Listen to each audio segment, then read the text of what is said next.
Gentlemen, welcome back. I hope you're all doing great. Apologies for disappearing on you the last few weeks. I was busy moving to a new place. I hope you like the setup. This is the office where the magic will now happen. I wanted to keep it classy. I wanted to keep it traditional. I've got a nice mahogany bookcase behind me right there. See, this is how I know I'm getting old.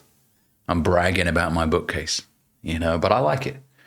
I got it from some old guy, and I got a lot of looks bringing it up to my apartment. People are, why is he bringing such a heavy-ass bookcase?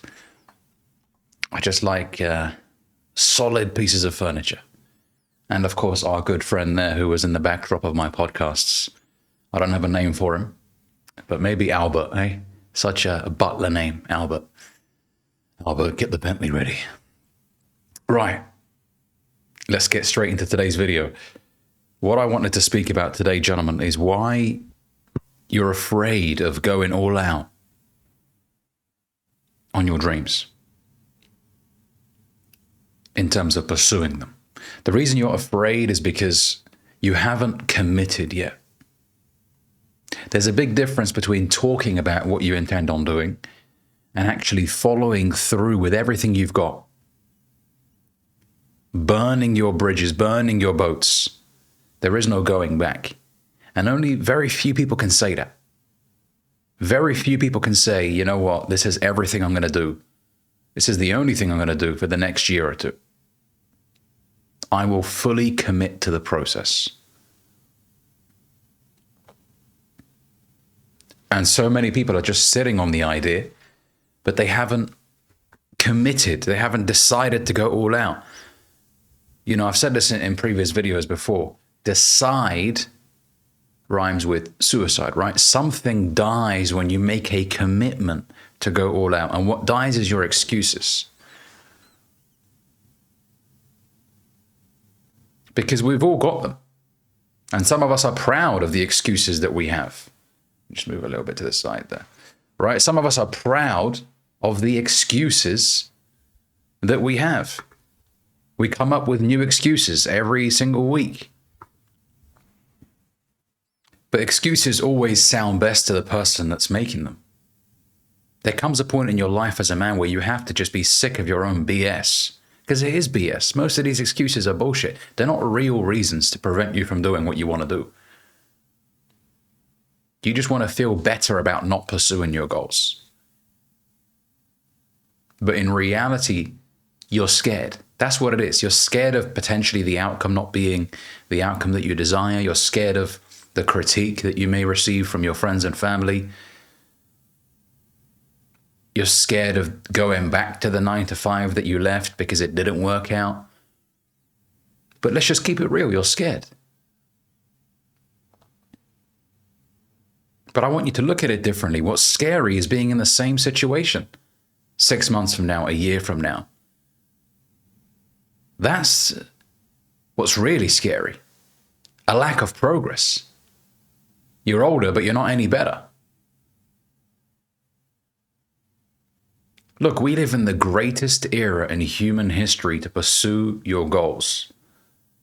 It's never been better. Now you've got tools like AI that can help you literally come up with a business plan, help you with ideas, unlimited ideas. There's no excuses now. Do you have the courage to go all out? You don't need money. What you need is courage. What you need is to be resourceful. Start with the camera that you have, even if it's a crap one. Start with the tools that you already have, and then improve as you go along. I didn't have a fancy setup when I started YouTube. I started recording on an 8-year-old camera,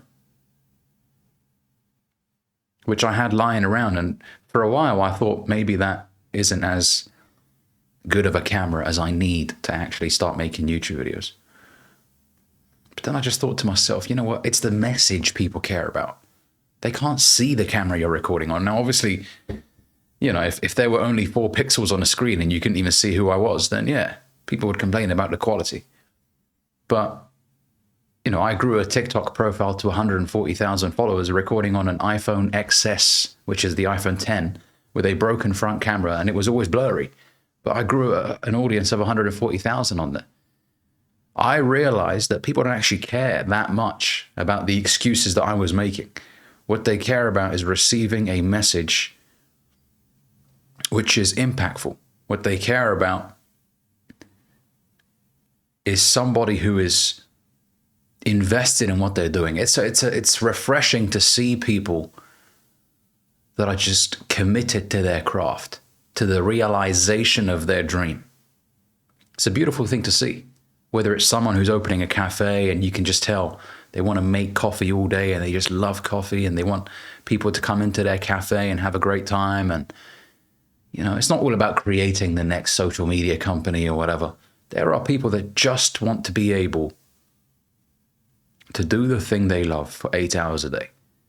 Because now you don't need to do something you hate for the next 5, 10, 15 years. You don't need a career that you despise. You don't need. Now, look, in the beginning, it's important to have a job that potentially you don't like because, hey, it makes you money. It funds your dream. There's a very popular saying, right, from Oprah Winfrey, where she says, do what you have to do until you can do what you want to do. Do what you have to do. Work that crappy job for a year just to stack some money. But don't just stack for the sake of it. Stack to attack. I want you to have a craft. I want you to be able to tell somebody, this is what I do. I, XYZ. I create. Not, well, you know, I'm thinking of, there's no more thinking now. It's 2025. No more thinking. We're not in the thinking business. We're in the doing business. Yeah, thinking to an extent helps. But I don't want you to sit there thinking, plotting, strategizing. There's someone else getting it done that's less qualified than you. And it probably bothers a lot of you. You know, you might see somebody on social media, for example, and you might think to yourself, man, this guy doesn't have X, Y, Z, but he's killing it. He's crushing it. This person may be less attractive than you, may have less resources than you, may not speak as well as you, but they're further ahead. They were just too dumb to not find an excuse to not do it. They didn't overanalyze. They just said, what's the worst case scenario? And they just said, fuck it, I'm going to do it. The worst case scenario isn't as bad as our human mind often paints it to be. You're imagining this devastating outcome that could transpire. But in reality, it's not as devastating as you think. But I don't want you to think about that because unless you've tried it with everything you have and you did it properly, because there's a big difference between doing something and doing it properly. You know, so this is why I tell people, just because you tried it for 6 months, it doesn't mean you actually committed to the process effectively for 6 months. Sometimes you were doing it wrong for 6 months. You know, have that conversation with yourself. Okay, you were making videos for 6 months and nothing happened. Why? Before you jump to the conclusion of, well, I'm just crap and I can't speak properly. And that may be a reason why your videos didn't pick up. Maybe you haven't worked on your communication skills. Maybe you were sounding too robotic. Improve that. Before you throw in the towel and you think to yourself, well, I'm just not cut out for it. Improve. Decide, you know what? No, I'm going to learn how to storytell. I'm going to learn how to captivate people to watch a video. Right? People jump on the whole, it's too saturated conversation, which I find funny because just because there's a lot of people doing something, it doesn't mean they're doing it effectively. Add your flavor to it. Add your twist. There are so many car channels out there. There are so many self-help channels out there. There are so many cooking channels out there. But you know what? They're not saturated because you're different. As much as you might think, well, I'm the same as everybody else. No, you're different. Everybody has a unique twist. a unique perspective, a unique personality.